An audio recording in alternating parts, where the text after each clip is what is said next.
Apparently, I have been dating my best friend for an entire year, but I didn't find out until today. Posted by u/Throra098765444435.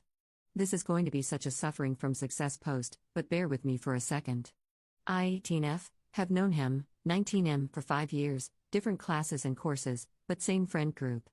Over time, he has genuinely become one of the best people I know, and it's only getting better every day. I can't lie and say he's not my type: nerdy, charming, sweet, funny, flirty with the right amount of awkward. He comes to pick me up from class, plays hockey without being a douchebag to the skaters, and most importantly, gets treats for my cat. Multiple strangers have mistaken us for a couple, even close people like our friends, professors, and, worst of all, my family.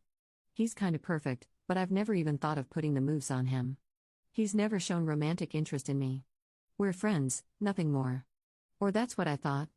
Today, he was spending the afternoon at my dorm, something he started doing about a year ago. We're lying on my bed, mindlessly watching Sonic cartoons, when he says, verbatim, "So, baby, where do you want to go this Friday?" As a matter of fact, this is the first time he's called me baby, so that kinda shocked me. Instead of asking why, I froze and was just like, "What's happening Friday?" He turns to me and kisses me, again, first time thing with us, hugs my waist, and goes, "Our 1-year anniversary, idiot." I'm making reservations. At this point, I'm frozen. I genuinely don't know what to say. I'm gobsmacked. The dude I thought was my best friend, who never even showed interest in the dating thing, is under the impression that we've been dating for a whole year.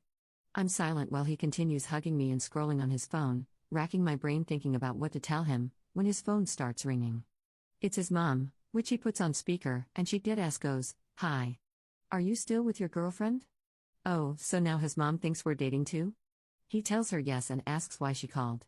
She asks for his help with private stuff I will not divulge here, and he turns to me and goes, "Sorry, I'll be back in a bit, sweetheart." I just nodded. I was just like, "Alright, see you in a bit." No questions, no screaming, just acceptance. He gets up to put on his sneakers and leans down to kiss me again, which I just accept at this point. It's a nice kiss, besides the fact that my mind is somewhere else. He leaves, and I get a text from his coach: "Tell BF's name to come tomorrow at 7, he'll only listen if it's you." WTF, you mean only me? You're the responsible adult tasked with training these hockey players, why do you depend on me bringing him to you? But that led me down a rabbit hole of finding out who knows we're dating. Apparently, the majority of the people I talk to think we're dating, or, if I'm being correct here, know we're dating, and just have never mentioned it to me. I don't think it's a prank, solely on the fact that his mom called me his girlfriend. They don't have the closest relationship. She is a very traditional, conservative, and religious Korean woman, always serious and does not play around. When she realized early on that her son did not agree with many of her opinions, she stopped caring for him to the fullest, only keeping it civil for the rest of the family and friends. There's nothing he could have done to have her go along with something like this, especially when she wants him to marry young with a nice Korean girl, which I'm not. Also, he just does not seem like the guy to play with people like this. He might be dumb and oblivious, but not horrible. I don't know what to do now. I mean, he's a great guy, don't get me wrong, and if the last 5 years are anything to go by, he would be, or is, a great boyfriend, maybe even, in the future, a husband.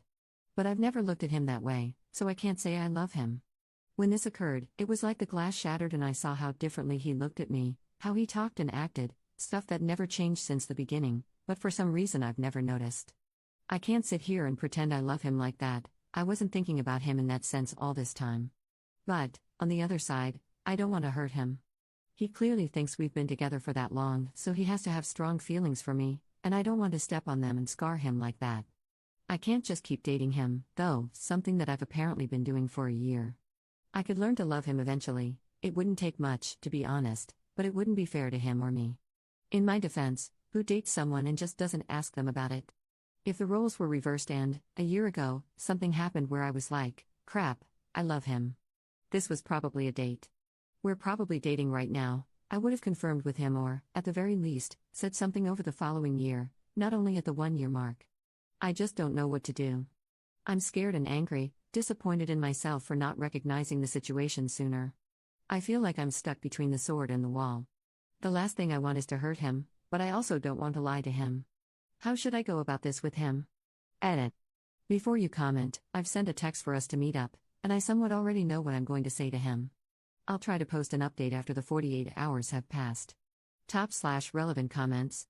Commenter. I can understand the not kissing, from a religious point of view. I can understand taking it slow from a purely conservative dating standpoint. I cannot, on the other hand, understand why you have no pet names for each other. Is anyone from Korea? How do you guys do stuff over there? Maybe it's a cultural thing, and I thought a year was long enough to move the relationship along. How does he pinpoint the anniversary? Did anything change 1 year ago? Up? Op's response. I'm white, and he wasn't born in Korea, but his family still holds traditions even in a foreign country. There were no pet names because there was no relationship, it was never even suggested. Nothing really changed a year ago worth noting. I went back to check messages and Google Photos, but nothing important came up. I've already sent him a message to meet up after practice. He said yes, so I'll have a talk with him soon. Update 3 days later.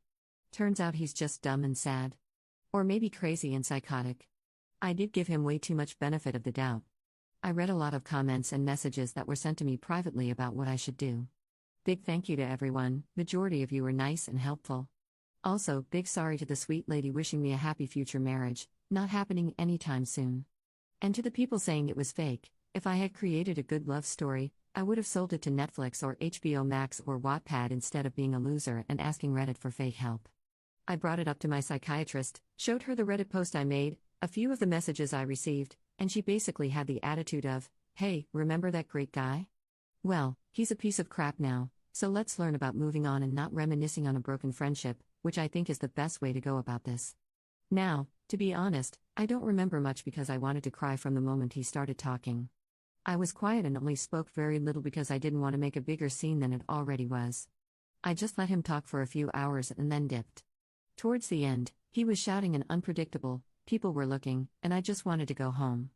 I decided we should meet up in a public space. Before his practice, I sent him a text and asked if he wanted to meet up at a coffee shop we both know. He called, said yes, and asked, "You sound serious, should I be worried?" To which I said, honestly, yes, you should. He told me to stop joking and then went on to his practice. Fast forward a couple of hours, I'm sitting there and he comes in, sits in front of me, and thanks me for the food I ordered for him. We start eating. I'm a nervous wreck and he realizes, which led to him asking, "Are you really okay, Up? You didn't seem good a while ago, and from what you said, I'm actually worried now." So I lay it out on him. I ask him why he thinks we're dating, why everyone else does, and what led to him thinking that. Now he's just quiet, and I'm just looking at him not saying anything. Stuff after this is a bit fuzzy because I just wanted to cry.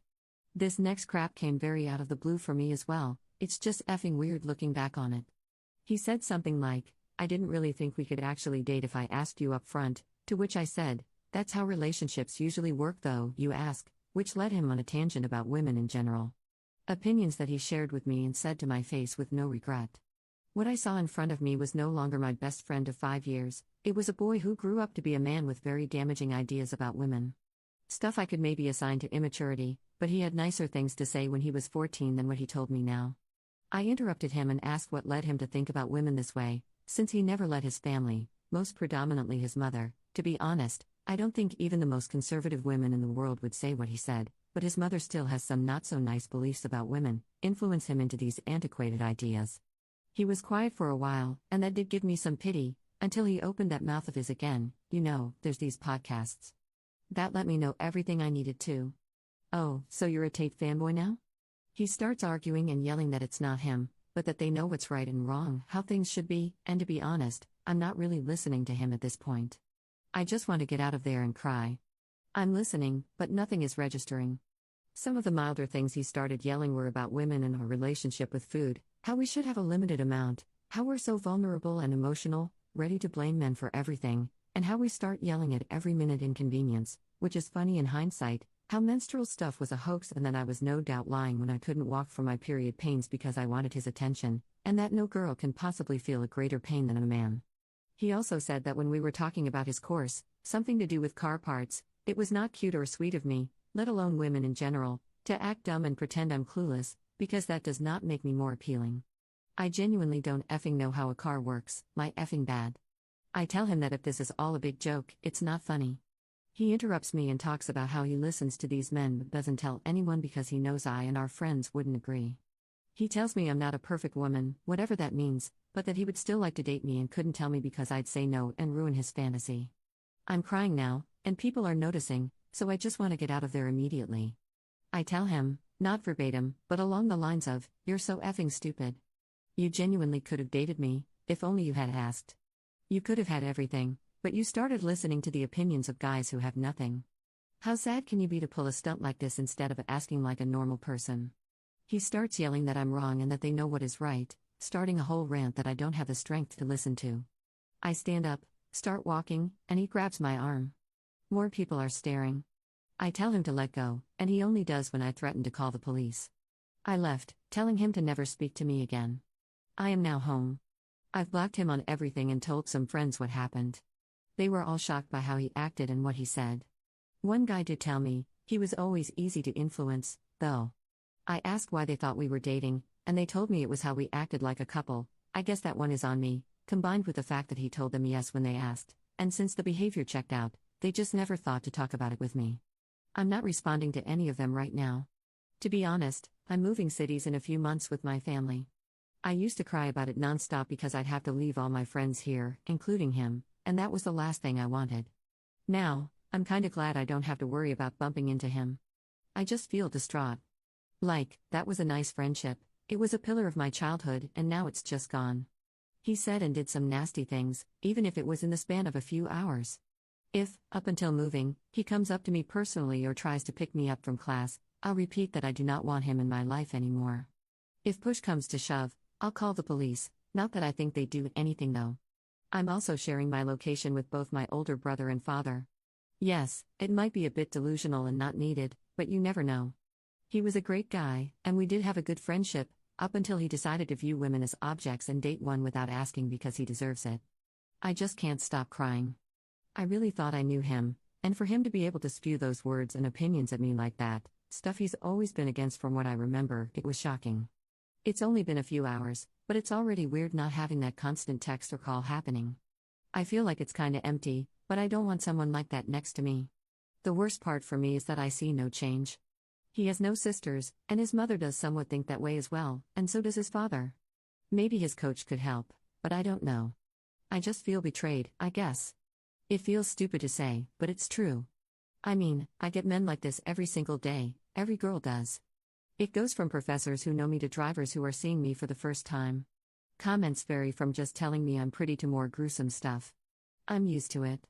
I just never expected it to be someone so close to me, someone I trusted. I don't know when he started thinking like this, but now it has me feeling all gross and dirty. If he thinks like this about me and never said it, I don't even want to know what he thinks about our mutual trans friend, what his opinions are actually like, when he's always been nice and respectful to her. It does help me chuckle a bit that some of the things he said were just so textbook misogyny that it seems he learned them on a Joker Sigma Instagram account. That is so stupid it's kinda hilarious, if you omit the part where he said essay is not a real problem. So, that is that. I thought I had a nice friend by my side, but I guess not. Never trust a guy, even if you grew up with him, they'll disappoint you eventually. Edit. You know what, F this, some of you guys suck. I thought this was a subreddit to help and give advice, and yet I'm still getting DMs saying this is fake and overall clowning me. Like, I'm sorry if I write in a weird way, but this crap did happen. Do you guys only believe women when they show up dead in the news? I know it sounds insane, it did to me too. But please, mind your words. If you're not going to say something helpful or nice, don't say anything at all. I'm already having a horrible time with all of this, and to have Reddit men in my DMs saying I lied and discrediting me because it's not possible he'd do that, shut up, please, I'm begging you. I should have never posted this here to begin with. Might just delete it altogether since apparently men only know how to point and laugh at a woman's experience.